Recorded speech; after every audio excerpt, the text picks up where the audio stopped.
അപ്പോൾ നമുക്ക് ആദ്യം ഈ ഒരു സെർവർ OS ഇൻസ്റ്റാളേഷന് വേണ്ടിയിട്ടുള്ള ISO ഫയൽ കാര്യങ്ങളൊക്കെ ഡൗൺലോഡ് ചെയ്യേണ്ട ഒരു ആവശ്യമുണ്ട്.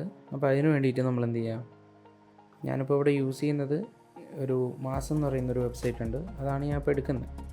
ഒരു വിൻഡോസ് സെർവർ 2025 വേർഷൻ ഡൗൺലോഡ് ചെയ്യാൻ വേണ്ടിയിട്ട് ഞാനിപ്പോൾ ആ ഒരു സൈറ്റിൽ നിന്ന് എടുക്കുന്നുണ്ട്. അതുപോലെ തന്നെ ഒഫീഷ്യലായിട്ടുള്ള മൈക്രോസോഫ്റ്റിൻ്റെ അക്കൗണ്ടിൽ നിന്ന് അല്ലെങ്കിൽ വെബ്സൈറ്റിൽ നിന്ന് എങ്ങനെയാണ് ഡൗൺലോഡ് ചെയ്യുന്നത് എന്നുള്ള കാര്യങ്ങളും പറഞ്ഞുതരാം. അപ്പോൾ ഞാൻ ആദ്യം ജസ്റ്റ് എന്ത് ചെയ്തു, നമുക്കൊരു തേർഡ് പാർട്ടി വെബ്സൈറ്റാണ്, റെക്കമെൻഡബിൾ അല്ല.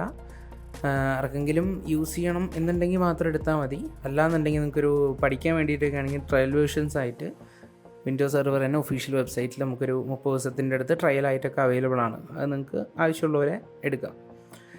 അപ്പോൾ ഒരു ഒഫീഷ്യൽ വെബ്സൈറ്റിൽ നിന്ന് എടുക്കുമ്പോൾ നമുക്കിവിടെ ഫയൽ ടൈപ്പുകൾ അവൈലബിൾ ആയിരിക്കും. എന്ന് വെച്ച് കഴിഞ്ഞാൽ ISO ഫയൽസും അതുപോലെ തന്നെ VHD ഫയൽസും, വിർച്വൽ ഹാർഡ് ഡിസ്ക് ഫയൽസ് എന്നാണ് അതിന് പറയുക. അപ്പോൾ ഒരു ഇൻസ്റ്റാളേഷൻ്റെ സമയം കാര്യങ്ങളൊക്കെ നമ്മൾ ഒഴിവാക്കാൻ വേണ്ടിയിട്ടാണ് VHD ഫയൽസ് നമ്മൾ എടുക്കാറ്. അല്ലാത്ത പക്ഷേ നമുക്ക് എന്ത് ചെയ്യാം, ISO ഫയൽ, നമുക്ക് ഇൻസ്റ്റാളേഷൻ കാര്യങ്ങളൊക്കെ പഠിക്കണം എന്നുണ്ടെങ്കിൽ നമുക്ക് ISO ഫയൽ തന്നെ ഡൗൺലോഡ് ചെയ്യാം. പിന്നെ അതുപോലെ തന്നെ ഈ ഒരു വിർച്വൽ ബോക്സ് എന്ന് പറയുന്നൊരു സോഫ്റ്റ്വെയർ ഇൻസ്റ്റാളേഷൻ നമ്മൾ സെപ്പറേറ്റ് വീഡിയോ ആയിട്ട് ചാനലിൽ അപ്ലോഡ് ചെയ്യുന്നതായിരിക്കും. എന്താണെന്ന് വെച്ച് കഴിഞ്ഞാൽ നമുക്കിപ്പോൾ ഒരു വീഡിയോ ലെങ്ത്ത് മാക്സിമം കുറയ്ക്കാൻ വേണ്ടിയിട്ടാണ് നമ്മൾ നോക്കുന്നത്. അതുകൊണ്ട് ഇൻസ്റ്റാളേഷനും കാര്യങ്ങളൊക്കെ നമ്മളൊരു സെപ്പറേറ്റ് വീഡിയോ ആയിട്ട് തന്നെ ചാനലിൽ അപ്ലോഡ് ചെയ്യുന്നതായിരിക്കും.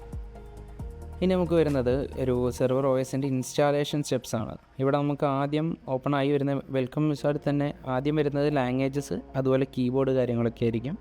അടുത്തായിട്ട് നമുക്ക് ഒരു സെലക്ട് സെറ്റപ്പ് ഓപ്ഷൻ എന്ന് പറഞ്ഞിട്ടൊരു വിൻഡോ വരുന്നതായിരിക്കും. അത് നമ്മൾ എന്ത് ചെയ്യുക, ജസ്റ്റ് സ്കിപ്പ് ചെയ്ത് വിടുക. നോർമൽ ഇൻസ്റ്റാളേഷൻ ISO എങ്ങനെയാണോ ഇൻസ്റ്റാൾ ചെയ്യുന്നത് അതുപോലെയാണ് നമ്മൾ എന്ത് ചെയ്യാം, ജസ്റ്റ് ഒന്ന് ഇൻസ്റ്റാൾ ചെയ്ത് വിടുക. നമ്മളിവിടെ സെലക്ട് ചെയ്യുമ്പോൾ ശ്രദ്ധിക്കേണ്ടത് ഡെസ്ക്ടോപ്പ് എക്സ്പീരിയൻസ് എന്ന് പറയുന്നൊരു വേർഷൻ തന്നെയായിരിക്കണം നമ്മൾ സെലക്ട് ചെയ്യേണ്ടത്. അല്ലാന്നുണ്ടെങ്കിൽ കോർ വേർഷൻ ആയിരിക്കും. എന്ന് വെച്ച് കഴിഞ്ഞാൽ കമാൻഡ്സ് ഉപയോഗിച്ചിട്ട് നമ്മൾ സെർവറായിട്ട് ഇൻട്രാക്ട് ചെയ്യുന്നൊരു വേർഷൻ ആയിരിക്കും നമുക്ക് ഇൻസ്റ്റാൾ ചെയ്ത് കിട്ടുന്നത്. നമ്മൾ വിർച്വൽ ബോക്സ് ജസ്റ്റ് ഒരു 15 GB ആണ് നമ്മൾ എന്ത് ചെയ്തിരിക്കുന്നത്, സെർവർ OSന് വേണ്ടിയിട്ട് വർക്ക് ചെയ്യാനുള്ള സ്പേസ് ആയിട്ട് നമ്മൾ കമ്പ്യൂട്ടറിൽ നിന്ന് കൊടുത്തിരിക്കുന്നത്. അപ്പോൾ നമുക്കൊരു പഠിക്കാനുള്ള ആവശ്യത്തിനൊക്കെ ഒരു 50 GB എന്ന് പറയുന്ന സ്പേസ് ധാരാളമാണ്. അതുകൊണ്ടാണ് നമ്മൾ എന്ത് ചെയ്തത്, ജസ്റ്റ് ഒരു 50 GB കൊടുത്തിട്ട് സ്റ്റോപ്പ് ചെയ്തിരിക്കുന്നത്. ഇനി നമുക്ക് ഇൻസ്റ്റാളേഷൻ സ്റ്റാർട്ട് ചെയ്യും. ഇത് കുറച്ച് ടൈം എടുക്കും, ഒരു 10 മിനിറ്റ് അല്ലെങ്കിൽ ഒരു 10-15 മിനിറ്റ് ടൈം എടുക്കുന്നൊരു പ്രോസസ്സാണ് ഈ ഒരു ഇൻസ്റ്റാളിങ് വിൻഡോസ് സെർവർ എന്ന് പറയുന്ന അവസാനത്തെ ഒരു സ്റ്റെപ്പ്.